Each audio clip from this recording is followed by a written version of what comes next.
Las 8 de la mañana, hora central europea. Son las 7 de la mañana en Canarias. ¿Sufre más aquel que espera siempre que aquel que nunca esperó a nadie? Cantaba Pablo Neruda. Hoy recordamos al poeta chileno porque hoy sería su cumpleaños. Buenos días. Renfe les ofrece esta sección. Dicen los futuros que las bolsas de Europa van a abrir dentro de una hora tranquilamente al alza. Es el promedio que estamos viendo de subida en torno a 1 o 2 décimas. En este instante empieza a negociarse el futuro del IBEX 35 a mitad de camino. Está 15 puntos arriba, sube a los 11.192. En Francia la subida es la misma de 1,5 décimas, un poco más floja en Alemania y en Londres del 0,25%. El futuro americano también viene arriba. El S&P está 1 décima subiendo, 7 puntos en 5.591. Después de una sesión asiática muy animada en las divisas con la intervención sin confirmar del Banco Central japonés y del gobierno japonés para detener la caída del yen. Una intervención que ha permitido recuperarlo de mínimos históricos de 162 yenes por dólar a 157, ahora está en 159. Y que claro, tiene su cara B en la caída de la bolsa de Tokio, ya cerrando a esta hora de la mañana un 2,3% de recorte. En contraste viene subiendo la bolsa de Hong Kong en China con los datos de la balanza comercial, que son otros de los novedosos de esta mañana. Con la parte buena, y es que las exportaciones de China han sorprendido con una subida en el mes de junio del 8,6%, vendiendo mucho más a países como Brasil. Pero en cambio, el lado oscuro son las importaciones. Inesperada caída de las importaciones chinas del 2,3%, que muestra cómo no tira todavía por dentro la segunda economía del mundo. En nuestro foco va a estar hoy el futuro inmediato de la economía española. Después de que el ministro Carlos Cuerpo dijera aquí en nuestro programa ayer que iba a revisar al alza todas las variables del cuadro macro de España en la presentación de la semana que viene, hoy vamos a contrastar con las miradas privadas independientes de una escuela de negocios de referencia de ESADE. Enseguida saludamos a Manuel Hidalgo, que es profesor de esta escuela de negocios, también de la Universidad Pablo Olavide, para que nos cuente los detalles de qué ve en la economía española. Y tras él entraremos en la gran tertulia de la economía. Hoy nos van a acompañar Gonzalo Garnica, José Ignacio Gutiérrez y Rafael Ramiro.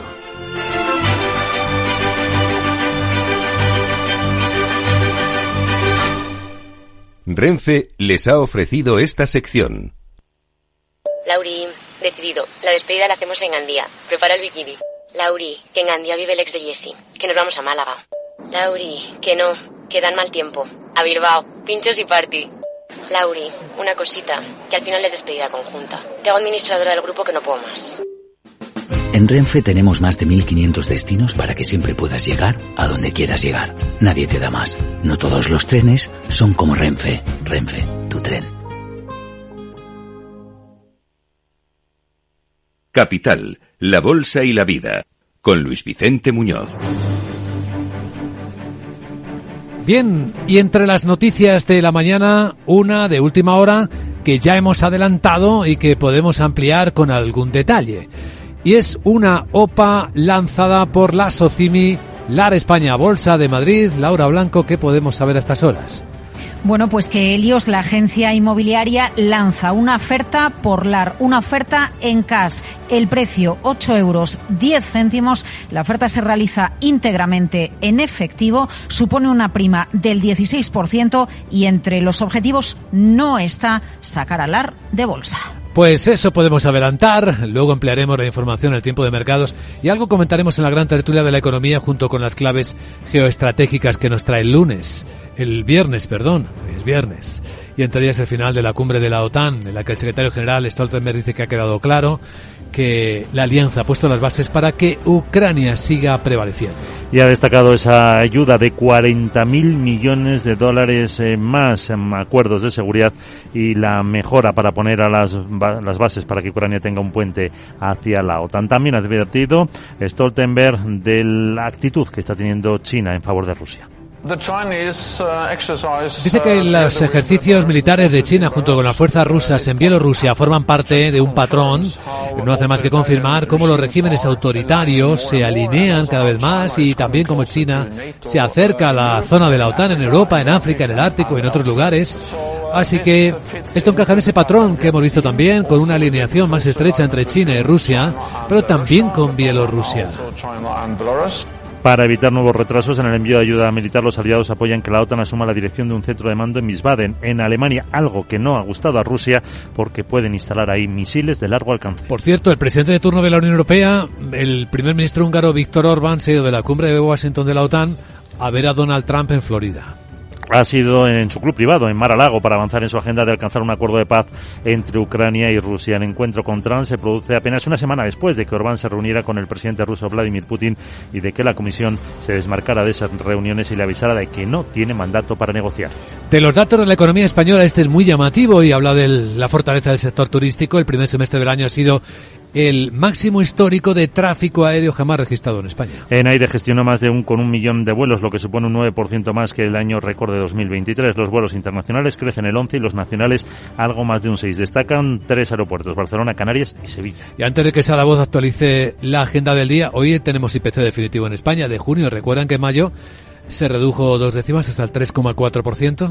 En tasa interanual, porque el mensual subió 3 respecto a mayo. Al margen de los combustibles, también influyó el hecho de que los precios de los alimentos subieron en junio menos que en el mismo mes de 2023. El INE destaca la influencia al alza en el IPC de ocio y cultura, cuyos precios subían más que hace un año. La subyacente sin alimentos no elaborados ni productos energéticos se mantiene en el 3%. Vamos, Sara Voz, vamos con la agenda, sí, del viernes. ¿Qué tal? Muy buenos días. Muy buenos días, vamos con los datos macro que ya tenemos alguno, pero antes... En Alemania tenemos el índice de precios al productor que cae en 3 décimas cuando se esperaba una subida de 2. En unos minutos conoceremos el IPC final de Francia y el de España de ese mismo mes. El Banco de España actualiza los datos sobre la financiación solicitada a junio al BCE. En Estados Unidos se conocen los precios al productor y la confianza del consumidor de la Universidad de Michigan. Los bancos JP Morgan, Citigroup y Wells Fargo abren la temporada de resultados del sector financiero. Bueno, Luis Vicente, vamos a escuchar ahora al profe Manuel Hidalgo para que nos cuente cómo ve la Spanish Economy. Son tonsimistas, optimistas para el segundo semestre, aunque señalan 3 desafíos. Y no sigo que hago yo la entrevista. No. Bueno, tampoco estaría mal, ¿no? Me ves más como Sara Milá o como Sara Pastor, jeje, bueno. Chao. Sí, afínate un poco, no sea que a algún oyente les recuerdes en algunos momentos a Joe Biden y esas cosas que le pasan y que todo el mundo está mirando. Enseguida ya en serio, saludamos a nuestro invitado capital.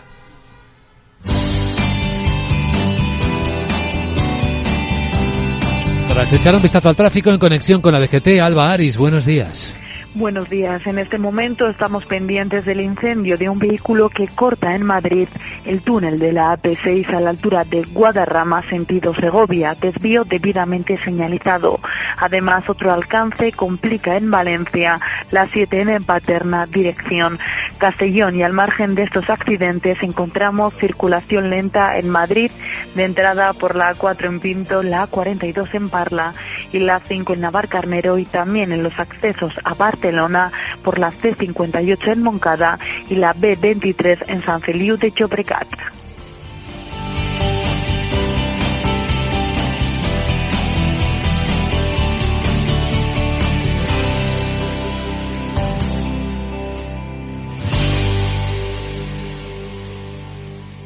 Estampado, estampado, estampado. ¿Quieres sacarte algo de la cabeza? Ven a las segundas rebajas del Corte Inglés y mételo en una bolsa. Ahora tienes un 20% de descuento adicional en marcas de moda mujer, hombre e infantil. Y también un 20% adicional en marcas de lencería, accesorios y zapatería. Hasta el 24 de julio, encuentra lo que buscas en las segundas rebajas del Corte Inglés en tienda web y app. ¿Qué es ir más allá? Con Arval podrás llegar donde te propongas de la forma más sostenible y darle a tu empresa todas las soluciones de movilidad que necesite, asesorando con las mejores opciones de movilidad para las distintas necesidades de tu flota, con vehículos electrificados, bicicletas, coche compartido. Arval, la transición energética arranca aquí.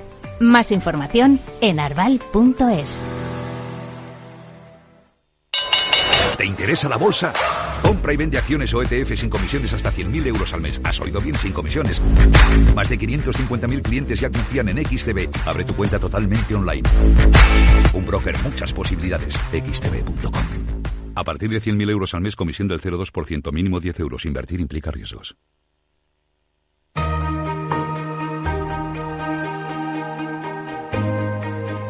La entrevista capital.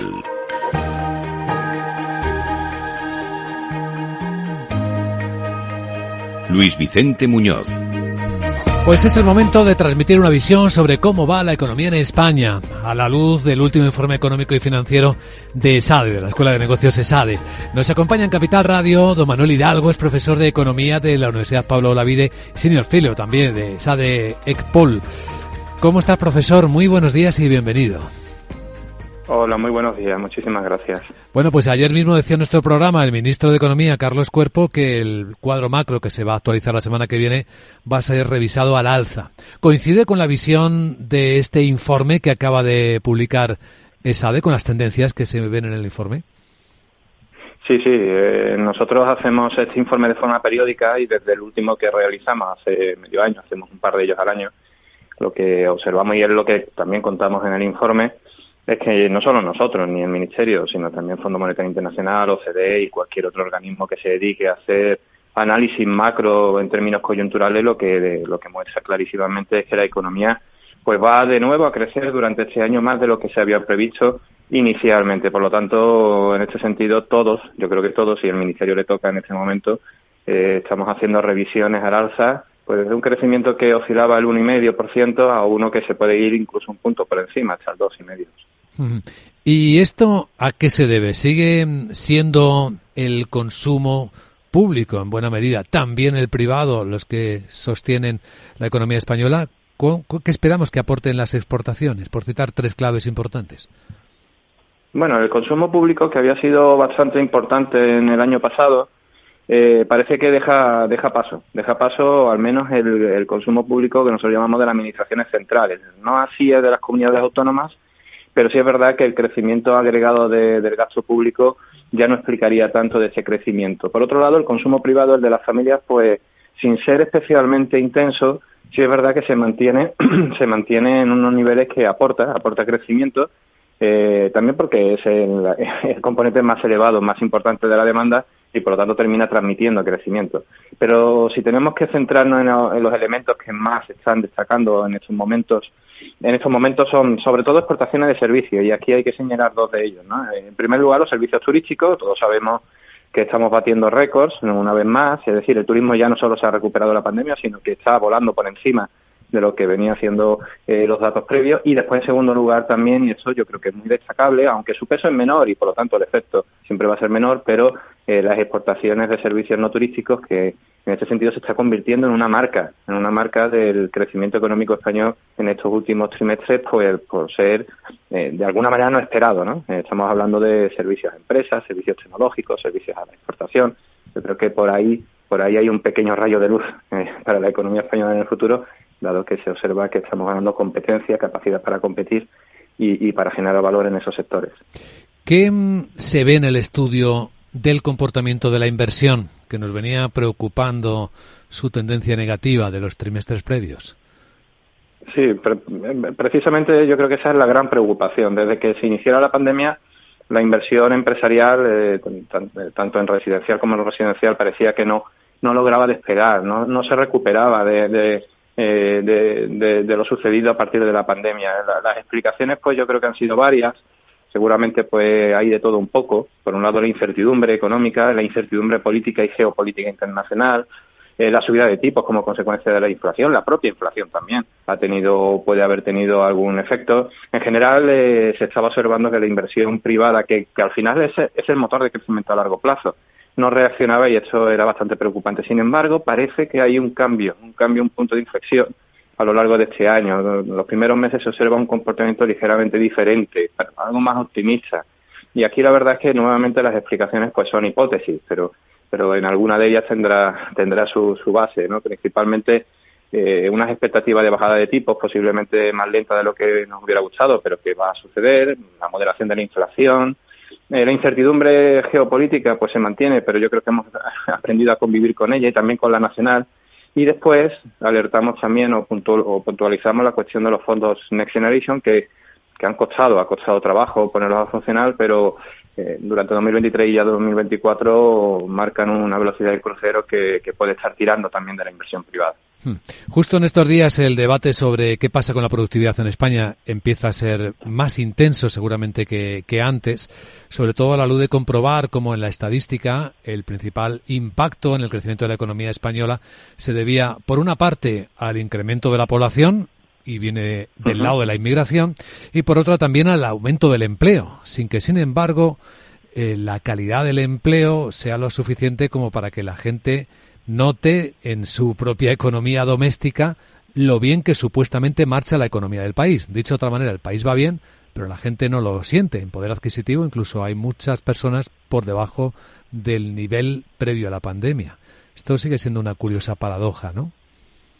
Sí, es una paradoja, pero que tiene una explicación sencilla para los economistas, pero que se puede explicar. Efectivamente, una cosa es la evolución macro, el Producto Interior Bruto crece a ritmos superiores a la media europea, pero sin embargo después parte de la población no lo nota. ¿Por qué? Pues principalmente porque tú lo has comentado, tenemos un crecimiento netamente extensivo, es decir, estamos creciendo porque tenemos más gente trabajando, porque la población española ha aumentado, sobre todo por la población migrante, sobre todo de Latinoamérica y europea. Eso yo creo que es importante remarcarlo. Esa población que ha llegado pues se ha puesto a trabajar, es activa directamente y se ha puesto a trabajar. Buena parte de la nueva población ocupada es extranjera y obviamente cuando tienen más personas trabajando y produciendo la economía es mayor. Pero ¿qué ocurre? Que ese crecimiento extensivo no se está haciendo en sectores donde la productividad es elevada, no se está haciendo en empresas donde hay ganancias capaces o son capaces de hacer ganancias en productividad y por lo tanto no estamos observando en ese sentido que haya un incremento de la productividad significativo y en consecuencia por lo tanto de otras variables que dependen de ella, como son por ejemplo los salarios reales, los rendimientos de las empresas, etcétera. Claro, cuando tú tienes más gente trabajando pero ganando lo mismo, la sensación es que la economía a nivel agregado está mejorando porque somos más, pero a nivel particular de familia no tanto. Sí es verdad, sí es verdad que lo que está sucediendo es que en muchas familias ahora hay más gente trabajando y eso puede estar aliviando y mejorando la economía familiar, sobre todo después de dos choques potentes como ha sido el COVID y la inflación, la crisis energética. Pero en aquellas familias en donde no hay más miembros trabajando, no se ha observado, incluso podríamos decir que con la evolución de la inflación, lo que se podría haber observado es una relativa caída de los ingresos reales. Y, profesor Hidalgo, ¿se atreve a pronosticar qué efecto tendría la aplicación de la reducción de la jornada máxima semanal a 37 horas y media desde las 40 actuales? Bueno, en general lo que nos dice la evidencia, y es con lo que nosotros debiéramos de trabajar de momento, ¿no? Es que este tipo de medidas, si son obligadas y en general no suelen ser una buena idea. La bajada de la jornada laboral tiene que ser una consecuencia de la subida de la productividad, no al revés. ¿Puede ocurrir que al obligar a los trabajadores y a las empresas a tener jornadas laborales menores la productividad suba? Es posible, pero sobre todo en sectores en donde tienen márgenes de aumento en la productividad. ¿Qué ocurre? Que hay sectores en donde esto es muy difícil, sectores de servicios, sobre todo de bajo valor añadido, donde en España pues tienen un peso relevante. Hablemos, por ejemplo, del turismo, hostelería y restauración, en donde esto es muy complicado. En consecuencia, al final, lo que sucede, y esta es la evidencia que tenemos en otros países que se han aplicado estas medidas de este calado, es que al final esto se traduce o bien en traslado de unos mayores costes laborales unitarios hacia los precios o unos menores salarios. Por lo tanto, yo creo que aquí la propuesta que se ha hecho desde ámbitos académicos y también desde otros ámbitos es que se deje esto a la decisión sectorial, es decir, que sean las empresas y los trabajadores en distintos sectores a través de los convenios colectivos los que decidan qué jornadas quieren tener. Hay sectores con jornadas que ya están por debajo o podrían estar por debajo incluso de lo que quiere limitar el gobierno. Yo creo que esa es la medida, fomentar precisamente que se trasladen esos efectos de la productividad, del crecimiento de la productividad, mayores salarios o bien en menores jornadas o bien las dos cosas a la vez, pero muchas veces entendemos arriesgado este tipo de medidas que en principio tienen consecuencias que a lo mejor no son las esperadas. Una mirada independiente a la realidad de la economía española con Manuel Hidalgo, profesor de Economía de la Universidad Pablo Olavide y señor filo de SADE Ecpol, al hilo del informe económico y financiero de SADE, que acaba de actualizarse una vez más. Gracias por el trabajo, profesor Hidalgo, y buen viernes. Muchísimas gracias a vosotros y buenos días.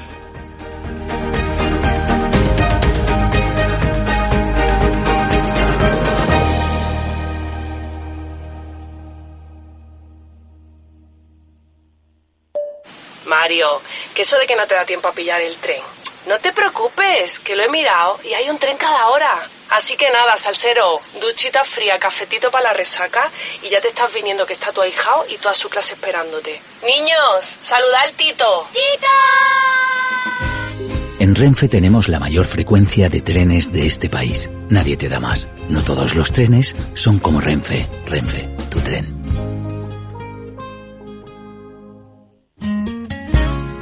¿Te gustaría recuperar tu pelo y que nadie note que te acabas de hacer un injerto? La innovadora técnica Fuel On Hair permite un resultado natural e imperceptible desde el primer día. Es ideal para aquellos que buscan una solución efectiva y rápida sin alterar su imagen. No esperes más para lucir el cabello que siempre has deseado.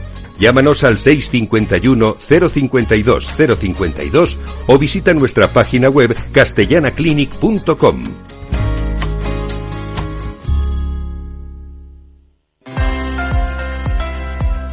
¿Quieres informar, analizar, innovar y liderar, convirtiéndote en experto en periodismo económico? Apúntate al programa de experto en comunicación económica de Capital Radio y la Escuela de Negocios e Inversión INTEFI. Dirigido por Luis Vicente Muñoz y José Luis Cárpatos, el programa de experto en comunicación económica aplica el conocimiento adquirido en situaciones reales del mundo económico y financiero. Con un claustro docente formado por profesionales en activo de la comunicación y los mercados financieros, realizarás prácticas en Capital Radio, la radio líder en información económica, y en el portal económico Serenity Markets. Además, existen becas. Infórmate en www.intefi.com.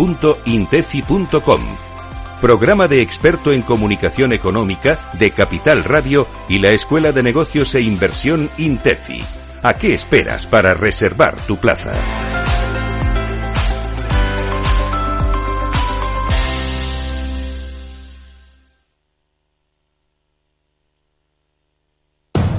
Diez años contigo. Capital Radio.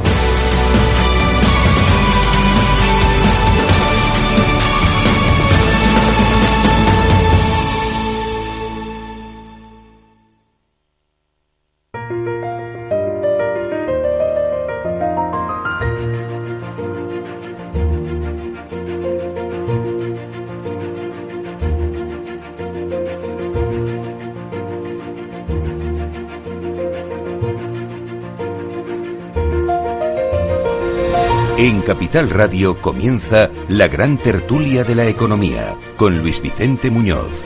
Y hoy con la ayuda de José Ignacio Gutiérrez, que es el presidente de la Federación de Cuadros, presidente de la Federación de Banca, la Confederación de Cuadros, en este sindicato de profesionales. Perdóname, José Ignacio, pero ya es el calor, ¿eh? Nada, hombre. No es que esté pensando en la época, ¿eh? No es que esté haciendo un Biden. Es que es el calor y la cantidad de noticias que tenemos esta mañana, con una OPA de última hora sobre el AR España, que os contaremos enseguida los detalles, pues a veces producen estas pequeñas, esos pequeños lapsus, y así demostramos que no somos una IA. También al mismo tiempo, de que no somos robots. Con José Ignacio Gutiérrez está hoy Rafael Ramiro, profesor de ICADE Business School, Universidad Pontificia de Comillas. ¿Qué tal, Rafael? ¿Cómo estás? Buenos días. Pues con miedo de hacer un Biden, así que antes de hablar voy a pensar qué digo. Me parece muy bien. Y Gonzalo Garnica, que es consultor empresarial. ¿Qué tal, Gonzalo? Buenos días. ¿Qué tal, Luis Vicente? ¿Por qué estamos? Todo bien. Es que 2 veces que se volvió a confundir anoche Biden, confundió a su vicepresidenta cuando le preguntaron si la veía competente para ser presidenta.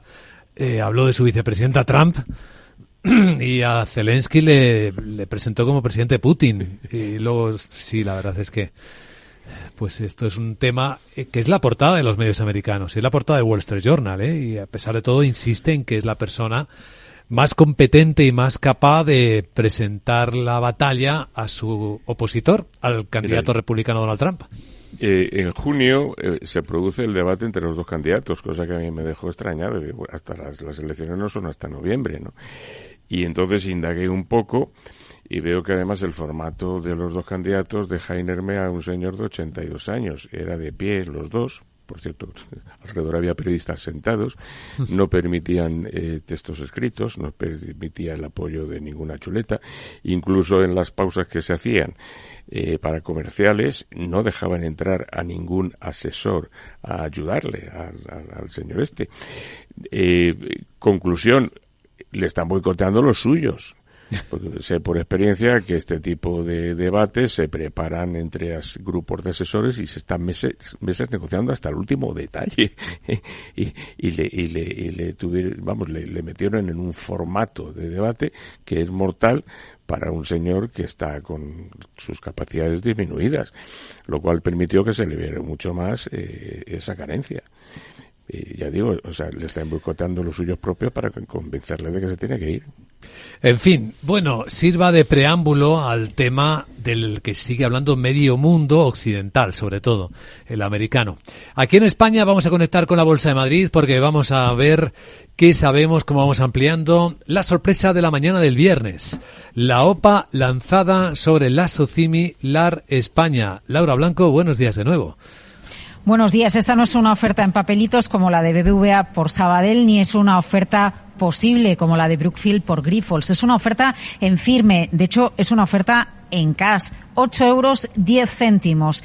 Helios, compañía, agencia inmobiliaria, lanza una oferta en cash por la Socimi LAR. ¿En qué está especializada LAR? Para que entendamos la oferta, pues en centros comerciales y en parques comerciales, con 12 activos y una ocupación que está por encima del 97%. La oferta se lanza en cash, en dinerito contante y sonante, supone una prima del 16% y no tiene como objetivo retirar a LAR del mercado. Así que nueva oferta. Empezamos la semana con la posible de Brookfield por Grifols y la acabamos con otro movimiento dentro del mercado, lo que también hace plantearnos por qué estamos asistiendo a tantas ofertas y concentraciones en la economía mundial, pero también en las empresas españolas este año 2024, Luis Vicente. Muy buena pregunta que trasladamos a nuestros contertulios. LAR España, que empezó a cotizar en el 2019 a 7,22 €, cerró el primer día y ayer estaba por debajo de los 7, es decir, ¿cuánto capitaliza? 585 millones de euros. ¿Por qué hay de repente tantas sopas? ¿Liquidez mucha? ¿Precios baratos? ¿Ofertas de mercado? ¿Qué pensáis? Pues vamos, muy breve. Mientras que Wall Street está en máximos históricos, la bolsa española está en el 11.000, cuando hace 17 años tocó el 16.000. Entonces, incluso con ese índice que se llama Total Return, que suma beneficios distribuidos, más revalorización y más ampliaciones de capital, se ha perdido dinero, los inversores han perdido dinero. Quiero decir, la bolsa española está muy barata, con lo cual es lógico que haya movimientos de compra de valores, vamos, de empresas que cotizan, que se considera que están a un precio asequible. Esta podría ser la explicación. Por otro lado, yo creo que el año pasado fue unos años peores en términos de operaciones de fusiones y adquisiciones. De hecho, ahí llevan los bancos de inversión, están incluso despidiendo gente porque no había operaciones, ¿no? Y entonces, como tú has dicho, Luis Vicente, hay mucha liquidez, hay fondos que tienen unos compromisos de invertir un dinero por un lado y por otro lado de retornar un dinero de unos fondos anteriores, y al no haber muchas salidas a bolsa y al no haber oportunidades de inversión en el primario, pues lo que haces es comprar lo que ya está en el mercado, que sí, en el caso de España está por debajo en precio, pues lo haces, ¿no? Entonces yo sí que creo que no es una casualidad, sino que es una necesidad. Al final hay mucha gente que su profesión es invertir dinero y que si no lo hacen en el mercado primario tienen que ir al secundario haciendo fusiones y adquisiciones, que llevábamos año y medio prácticamente a cero. Otro tema de la mañana, bueno, de la semana, y a ver si no se convierte en el tema del mes. ¿Habrá acuerdo entre PSOE y PP para nombrar nuevo gobernador del Banco de España? Ya habéis escuchado durante la noche que le parecía al presidente del gobierno, Pedro Sánchez, buen candidato, cualificado, el ministro Escrivá. Recordaba que hay otros países en los que se han nombrado a ministros después como gobernadores.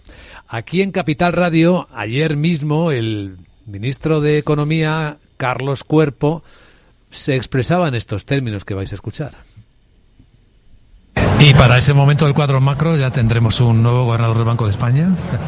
Bueno, estamos en ello, estamos avanzando, yo creo, se están dando pasos de cara a poder renovar la cúpula del banco, tanto el gobernador como el puesto de subgobernador también. Bueno, sabemos que eso decía, estamos dando pasos y parecía no tener mucha prisa. José Ignacio. Bueno, vamos a ver, a mí me sorprende mucho porque hará ya unos meses, precisamente este mismo candidato fue vetado por el Banco Central Europeo, y expresamente. ¿Ah, sí? Y así se transmitió, con lo cual a mí me sorprende la reincidencia. Yo no creo que sea el más adecuado. En el sector financiero, obviamente, no cae bien esta propuesta. Yo creo que hay que ir a unos candidatos profesionales, que además los hay, y que yo creo que había un principio de consenso, y sorprende un poco.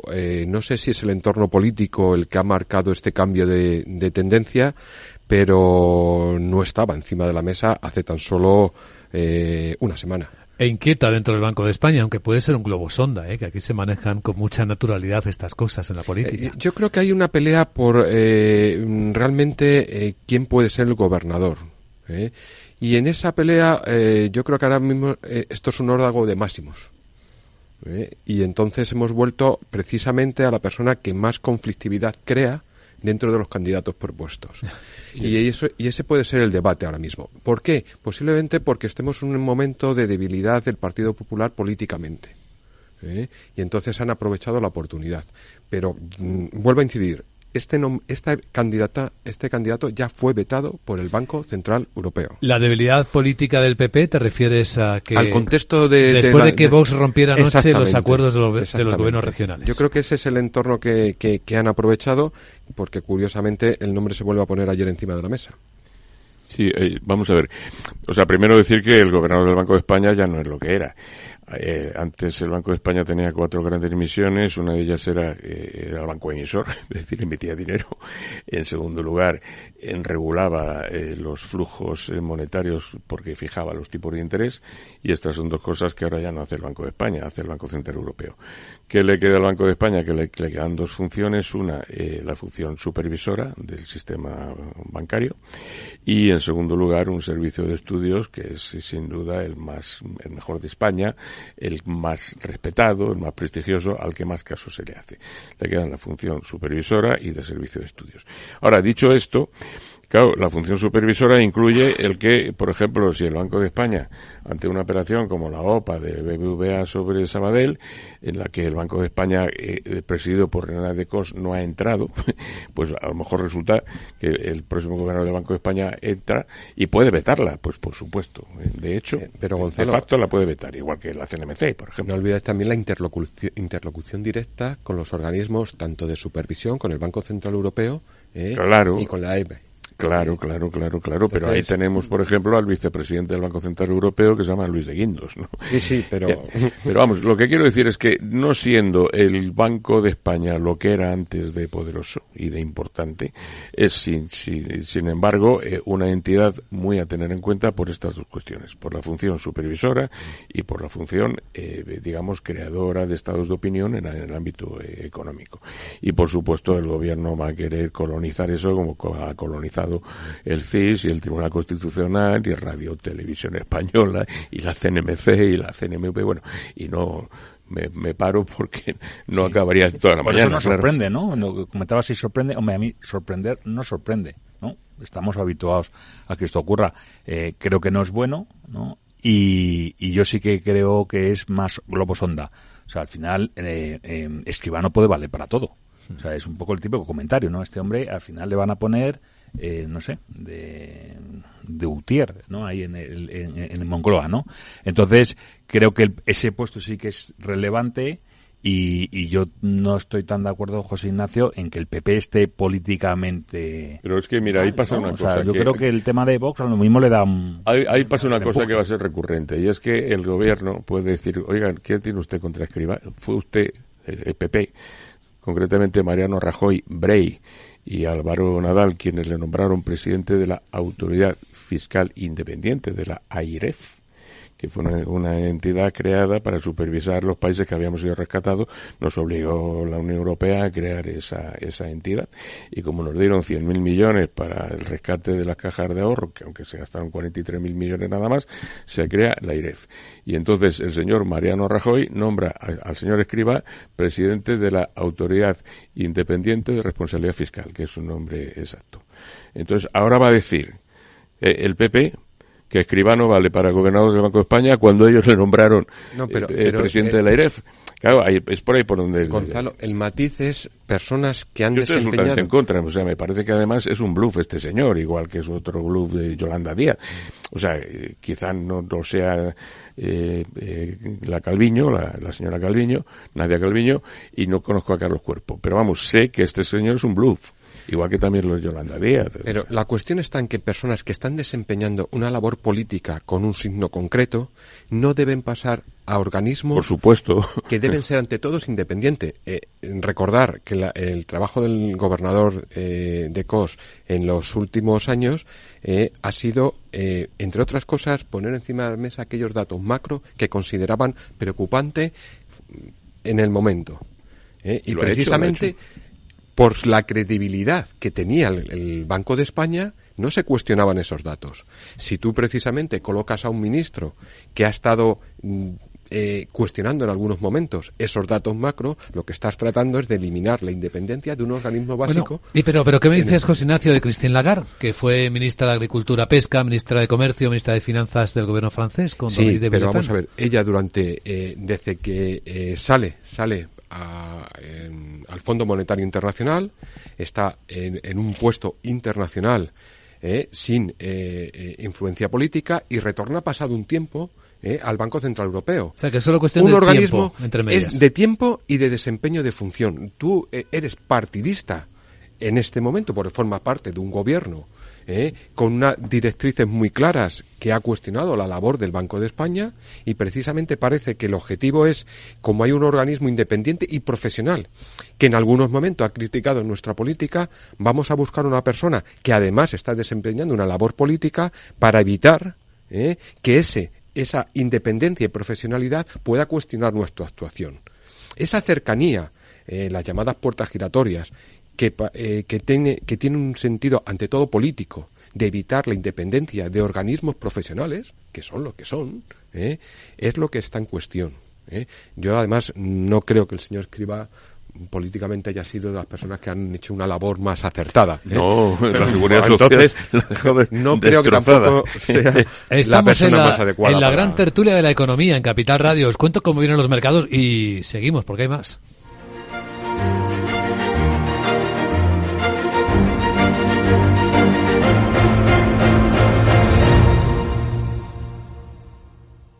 Este sábado, gratis, con el periódico Expansión, la revista Gran Fuera de Serie Especial Invierno. Más de 160 páginas con todas las tendencias del mundo del lujo para disfrutar esta temporada. Con lo último en viajes, motor, moda, gastronomía, vinos, relojes y tecnología. La revista Gran Fuera de Serie Especial Invierno. Este sábado gratis con el periódico Expansión. Invierte en Private Equity sin apellidarte Rockefeller. Ahora, por fin, con Crescenta puedes invertir en los fondos de Private Equity más premium a nivel global, desde 10.000 euros y a golpe de clic. Invierte como los mejores, diversifica y eleva la rentabilidad de tu cartera en Crescenta.com. Te recordamos que rentabilidades pasadas no garantizan rentabilidades futuras.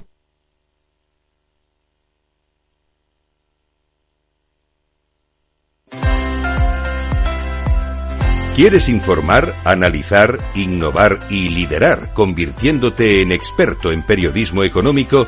Apúntate al programa de experto en comunicación económica de Capital Radio y la Escuela de Negocios e Inversión INTEFI.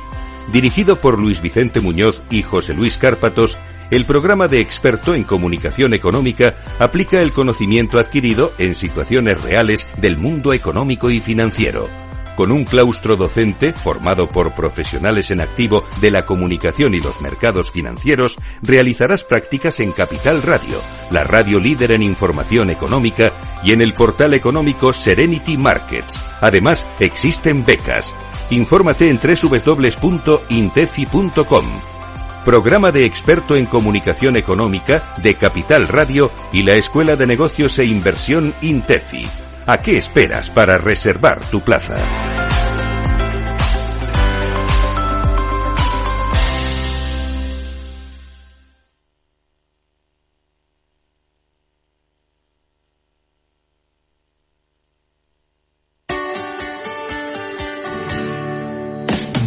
Aquí, en Capital Radio, está el programa más divertido y de mayor influencia en el mundo del capital humano. Todos los viernes a la 1:00 p.m, únete a Humanos en la Oficina, presentado y dirigido por el speaker internacional Miguel Ángel Pérez Laguna. Un programa donde el talento es protagonista en un formato innovador e irresistible que ya se escucha en 13 países. No te lo pierdas.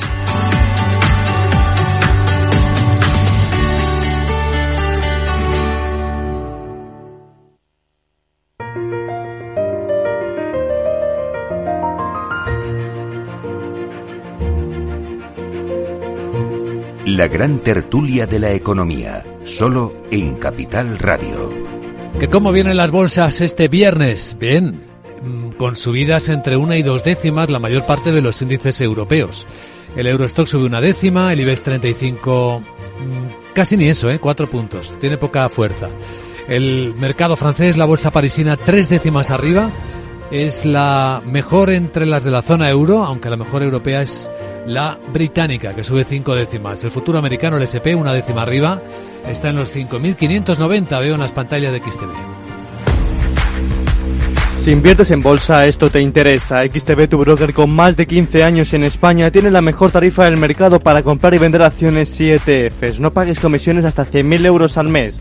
Si inviertes en bolsa o quieres empezar, más sencillo imposible. Entras en xtb.es, abres una cuenta online y en menos de 5 minutos compra y vende acciones sin comisiones. Además, con atención al cliente las 24 horas del día. ¿A qué esperas? Miles de clientes ya confían en xtb.es. Un broker, muchas posibilidades. xtb.es. A partir de 100.000 euros al mes, la comisión es del 0,2%, mínimo 10 euros. Invertir implica riesgos.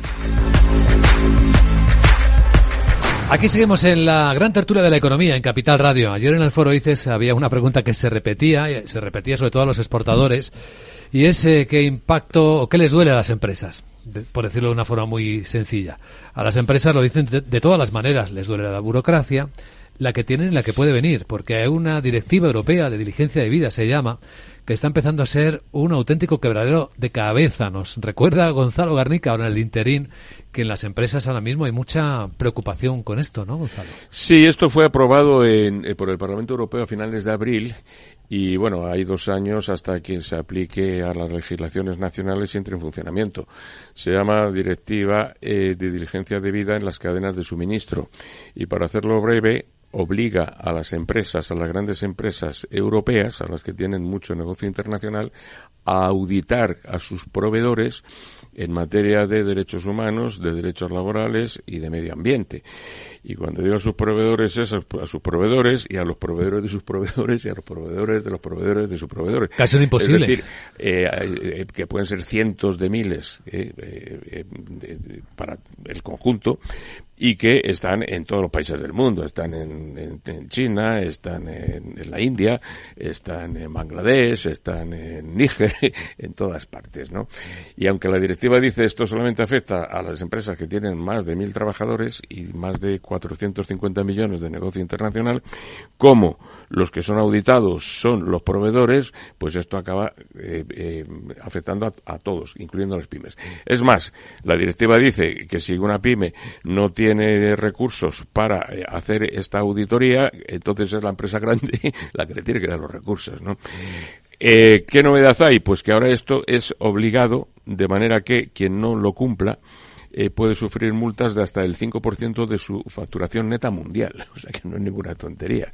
Otra novedad es que pueden ser denunciadas las empresas por entidades de la sociedad civil, léase sindicatos, léase ONGs, léase partidos políticos, gente que habitualmente es bastante hostil al tema de la empresa.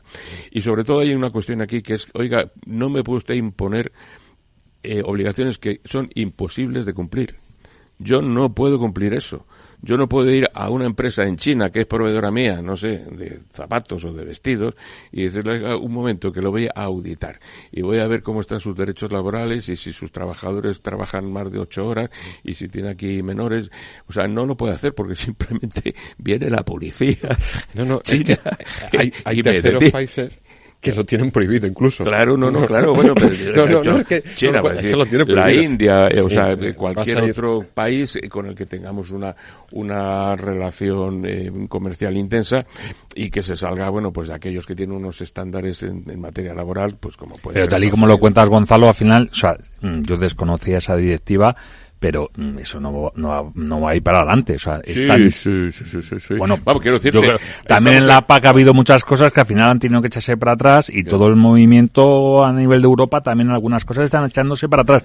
Porque estamos hablando de exportación y si al final competimos con Estados Unidos, con China, si vas a ponerle trabas a tu propia industria para exportar, yo creo que tarde o temprano, en los próximos 2 años eso caerá. A ver, Rafael, que esto va para tu territorio, además, telecomunicaciones, ejemplo concreto. No se refiere a la directiva que estamos comentando, pero sí a otra realidad. ¿Qué componentes tienes en tu industria de telecomunicaciones? ¿Qué acaba de decir el gobierno de Alemán? Escuchad a la ministra de Interior alemana hablando de cómo, a partir de una fecha, nada que esté fabricado por Huawei o por ZTE, grandes empresas de telecomunicaciones de China, debe estar en ninguna red de Alemania. Ella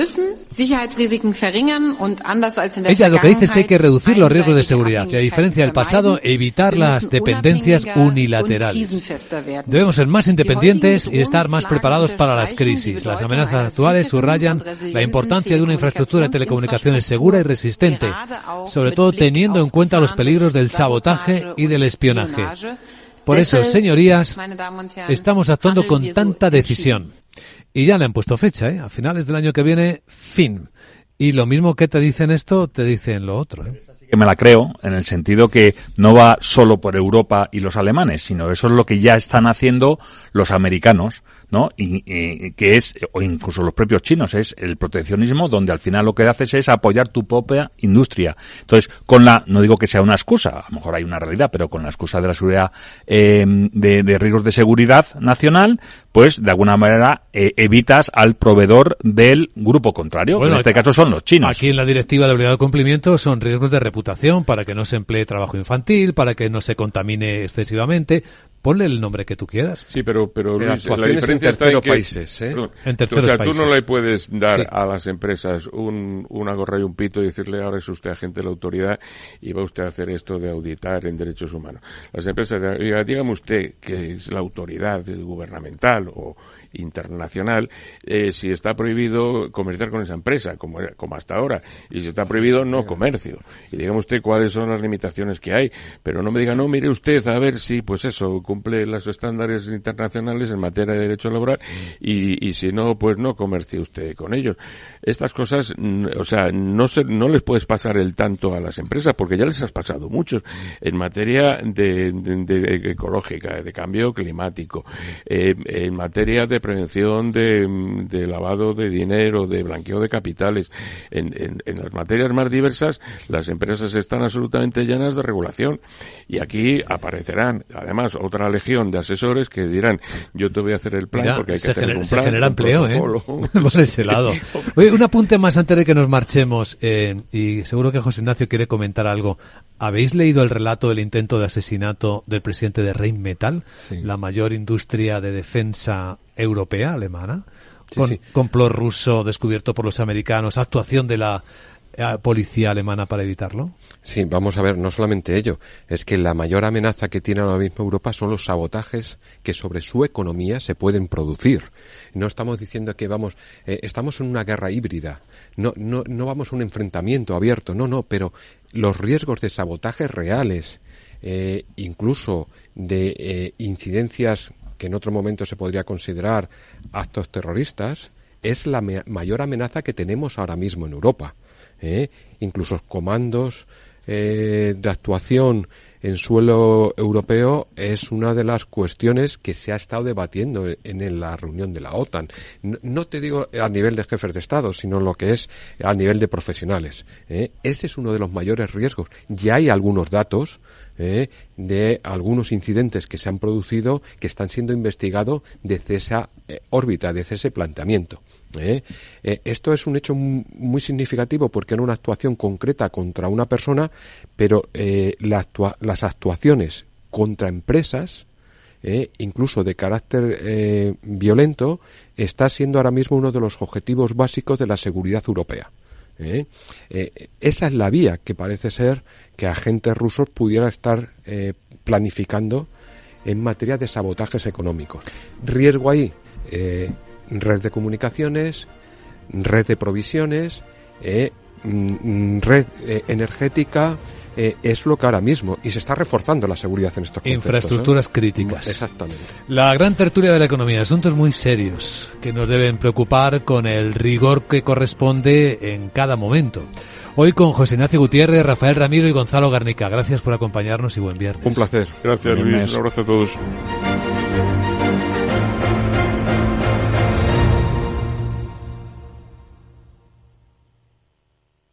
DEPAM, 150 años de consistencia en gestión de fondos de inversión y mandatos. Optimiza tu cartera con nuestras áreas de especialización en renta fija, renta variable, inmobiliario cotizado y ahora también oportunidades de impacto. Consulta depaminvestments.com y a tu asesor financiero. DEPAM, confianza, conocimiento.